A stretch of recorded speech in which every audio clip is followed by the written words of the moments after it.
Well, I thank you for watching this video. This will be about 5 minutes.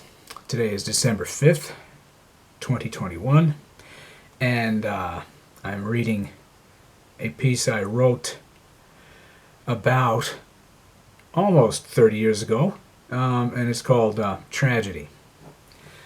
Duffy sat in the wooden chair beside the rickety coffee table and tried to light his cigarette.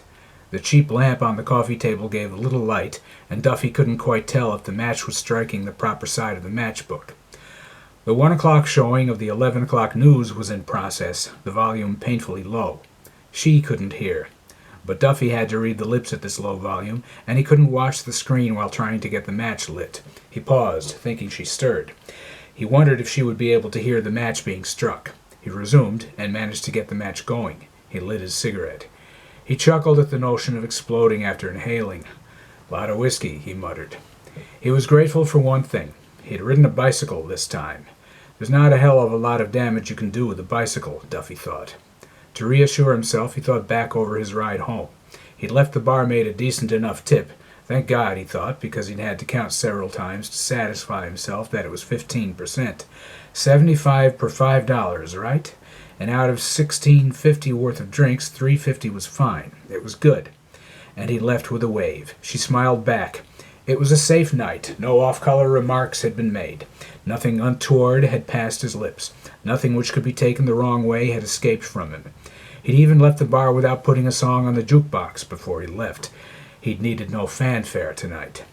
He'd gone out the door and walked straight up to the signpost where his bicycle was tied. He'd seen one car along the way. It crossed the intersection near the bar. He was many feet away from it. All in all, it was a successful night. Duffy had almost leapt off the bicycle when he got into his driveway, but that enthusiastic move hurt no one, and dropping it by hedges outside was sloppy, but not totally out of order. I'm going to reread that paragraph. Duffy had almost leapt off the bicycle when he got into his driveway, but that enthusiastic move hurt no one, and dropping it by the hedges outside was sloppy, but not totally out of order. She might have heard him lifting the lid in the bathroom. It had caused a loud sound. The lid of the garbage can in the kitchen might also have awakened her. He'd thrown it back to toss in orange peels. The process of taking the orange out of the refrigerator was done with true stealth, although stealth wasn't needed, there being nothing wrong with it. It was just he had to be quiet. The cold from the open refrigerator could possibly have crept into the bedroom. Duffy put out his cigarette. He looked in the ashtray ruefully. "It's amazing how I worry," he said aloud, but very quietly. The weather report was being given. "Incomprehensible," said Duffy. The sports report came after the ads. "Incomprehensible," said Duffy. He summarized the two reports with a question in his tone. "It's too cold and the Jets won?" he belched. "Duffy," he heard. "She has arisen," said Duffy to himself. He sat still and listened. The scuffling of slippers against the kitchen floor met his ears. Out of the corner of his eye, he saw her in the doorway. "You left the porch light on, Duffy," she said. "Oh, hello, Jane," Duffy said. "Did you know you left the porch light on?" Jane said. "Well," Duffy said, "do the neighbors a favor and turn it off." "I already did turn it off, Duffy, just now." "Ah," answered Duffy. "It's not up to me to wake up and turn it off after you come home. But you've taken it upon yourself to do it tonight." "Thank you, dear," Duffy said. "Oh, go to hell," Jane said, and went back to the bedroom. After 5 minutes of sitting staring at the part of the TV just below the screen, Duffy whispered, "She's in rare form tonight."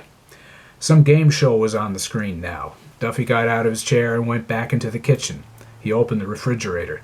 He saw a jar of maraschino cherries. He half expected her to call from the bedroom, telling him to shut the door. He quickly took out the jar and closed the refrigerator. He remembered that maraschino cherries went well with vodka. Was there not a supply, he said. There was, he said, as he opened the cabinet door.